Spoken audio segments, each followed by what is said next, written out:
బీసీలు అంటే ముందుగా గుర్తొచ్చే పార్టీ తెలుగుదేశం. బీసీల పార్టీగా టీడీపీపై బలమైన ముద్ర ఉంది.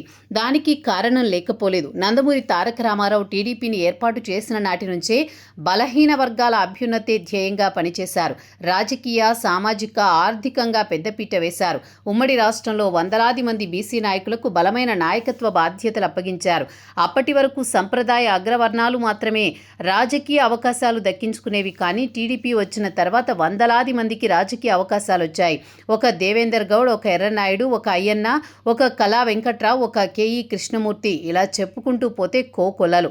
చంద్రబాబు సైతం బీసీ నేతలకు అంతే ప్రాధాన్యం ఇచ్చారు. అయితే ఇప్పుడు వెనుకబడిన వర్గాల్లో అత్యంత వెనుకబాటుకు గురైన వడ్డెర కులానికి చెందిన ఒక మహిళకు ఎమ్మెల్సీగా ఛాన్స్ ఇచ్చారు. నిజంగా ఇది గొప్ప పరిణామం. సామాజిక న్యాయం దిశగా అడుగులు వేస్తోన్న చంద్రబాబు సర్కార్ అత్యంత వెనుకబడిన వర్గంగా ఉన్న వడ్డెర సామాజిక వర్గానికి చెందిన సాధారణ కార్యకర్త దళవాయి రమాదేవికి ఎమ్మెల్సీ పదవి ప్రకటించింది. ఇది కేవలం ఒక పదవి కాదు, వెనుకబడిన వర్గాల సాధికారత.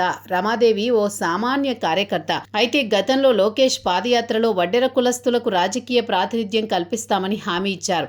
ఆ హామీ మేరకు ఆమెకు ఎమ్మెల్సీ పదవి ఇచ్చారు. స్థానిక సంస్థల్లో బీసీలకు తిరిగి 34% రిజర్వేషన్లు పునరుద్ధరిస్తున్నట్లు ప్రకటించిన రోజే ఒక వెనుకబడిన వర్గానికి చెందిన రమాదేవికి ఏకంగా పెద్దల సభలో అవకాశం కల్పించారు. ఇది గొప్ప విషయం కూడా. వెనుకబడిన తరగతులకు ఒక భరోసా.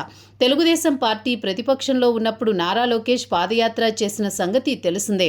రాయలసీమ నుంచి ఆయన పాదయాత్ర ప్రారంభమైంది. అయితే అనంతపురం జిల్లాలో వడ్డెర కులస్తులు పడుతున్న బాధలను స్వయంగా తెలుసుకున్నారు. వారితో మమేకమై వారి సమస్యలు తెలుసుకునే క్రమంలో తమ సామాజిక వర్గానికి రాజకీయ ప్రాధాన్యత కావాలని కోరారు. తమ కుల వృత్తి అయిన రాళ్లు కొట్టడం, మట్టి పనులు చేసుకుని జీవించేందుకు ప్రభుత్వ ఆధీనంలోని కొండ పోరంబోకు భూముల్లో మైనింగ్ లీజులు కల్పించాలని కోరారు వడ్డెర కులస్తులు. ఇచ్చిన మాట ప్రకారం వారికి క్వారీల్లో మైనింగ్ లీజులను కల్పిస్తూ ఉత్తర్వులు జారీ చేశారు. ఏకంగా 33% వాటాలు కల్పించారు. వారికి ఆర్థికంగా అండగా నిలిచారు. ఇలా వెనుకబడిన వర్గాలకు ఆర్థిక, రాజకీయ చేయూత అందించే ఘనత ఒక్క టీడీపీది మాత్రమే.